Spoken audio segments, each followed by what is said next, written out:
Well, good morning, friends. I am still here in the garden. If you were with me earlier, I hope that you will go to the shorts because there's some fun messages there that tie in this morning. I'm probably going to do a couple filmings here. I have that story of the perfect heart. It's a quick little reading, and it's a beautiful story, and I think that you'll be blessed with it. It's an encouragement to consider love and what it looks like and realize that it can be messy. I'm here at the Vine this morning. I love this because if you remember, I was here last summer and it had apples on it. I mean, tons and tons. This little teeny tiny vine and branch had tons and was loaded with apples.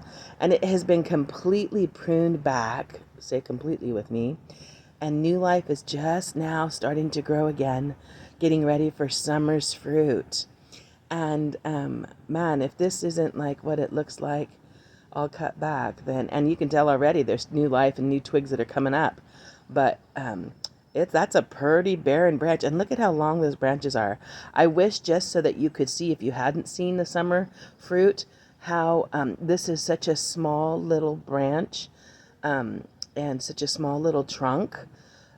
But I'm telling you, this thing it produces, oh my goodness. It was astonishing to me when I saw how many apples. I hope that maybe I can come again this summer and then show you the difference.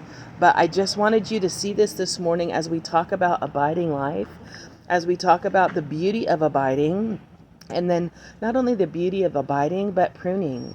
That we have a husbandman and he is faithful to walk the garden. He's faithful to till the soil. He's faithful to nurture the soil. He's faithful to take care of the bugs that might be hazardous to us. He is faithful to prune back everything that he knows would sap or zap the life out of our lives, that so that he can yield from our lives the greatest harvest, and he knows how to bring it forth. And it doesn't matter if you're a little tree, if you're a little bush, if you're a little plant. It doesn't matter what part you play in the garden of the Lord. It's the fact that you've been placed there by him, and he delights in you, and he knows why he's created you and placed you in the place that he has, and what he wants to do and bring forth from your life. Some of these flowers in this garden are not fragrant at all. Some of them are absolutely fragrant and they're not that beautiful. Some of them are absolutely beautiful and they're not fragrant. Some of them are low to the ground. Some of them are dangling. Some of them are like stringy. So there's so many different beautiful variations that just remind us even of life in general, and that there are so many beautiful variations in what God's created, that each one of us, so many, that each one of us is unique. I mean, think about our fingerprints, right? That there's not another like ours.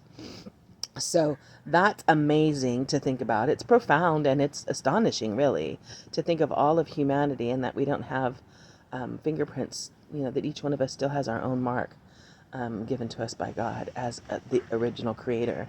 Well, Tigger is here in the vine this morning, reminding us of some things concerning the vine. And one of the things I was ministered to this morning, because as you can see, he's got the heart over his shoulder. Yeah, there are things that God is working in our hearts. So when we talk about the garden of the Lord, we're talking about our hearts. Our hearts are the garden. And so there are things he's going to go in and uproot if he hasn't planted it and if it's not for our good. There are things he's going to put in that he knows are for our good and for our future, to fulfill the destinies that he's placed in our hearts.